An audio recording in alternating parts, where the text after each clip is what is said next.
Good morning mga waray upay! Uswag ha akon mini vlog and happy Friday here in Canada.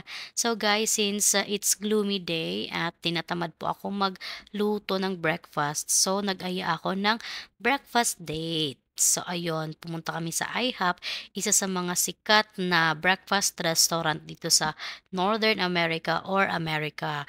At ito yung IHOP. So guys, dahil Halloween season na naman, sa September pa lang may palamuti na sila, oh, tingnan niyo. Alam niyo guys, sa totoo lang mas ramdam pa nila ang Halloween kaysa sa Pasko, real talk lang. Dahil early kami, so na-assist agad kami. So pumunta na kami dun sa table namin, good for two lang kasi kami lang naman dalawa. So ayun, pagkaupo namin, tumingin agad kami sa menu para makapag-order na agad.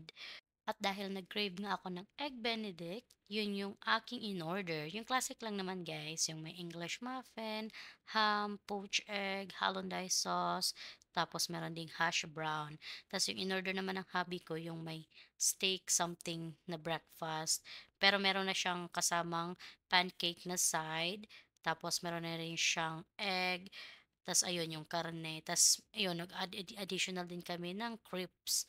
Habang naghahantay kami ng food, chinismis ko muna yung asawa ko at syempre kinumusta na rin kung how was work kasi nga magkasalungat ngayong work time namin. Siya yung panggabi, ako yung pang-umaga. O 'di ba?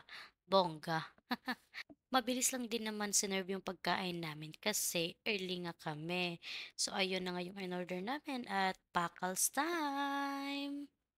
Ngayon nga lang po ulit kami nakapag-date ni hubby sa labas kasi usually sa bahay na lang talaga kami kumakain para iwas ano lang gastos tsaka makatipid-tipid, 'di ba? Sometimes kailangan din mag-date para ano, para bonding na lang din yung dalawang mag-asawa. At saka po guys, after kumain, ugaliin po natin na ilagay sa side yung pinagkainan natin. Para tulong na lang natin yun sa server. Para hindi na sila mahirapan maglinis ng table after nating kumain. O 'di ba? Para mas less hassle sa kanila. So ayun guys, inaantay na nga namin yung bill at saka don't forget also na mag-leave ng tip. At thank you sa aking hubby kasi siya pala ang magbabayad for today's video. Kasi ako yung nag-aya so I'm expecting na ako. Pero thank you Bobby. So hanggang dito na lang po. Thank you for watching. God bless. Bye!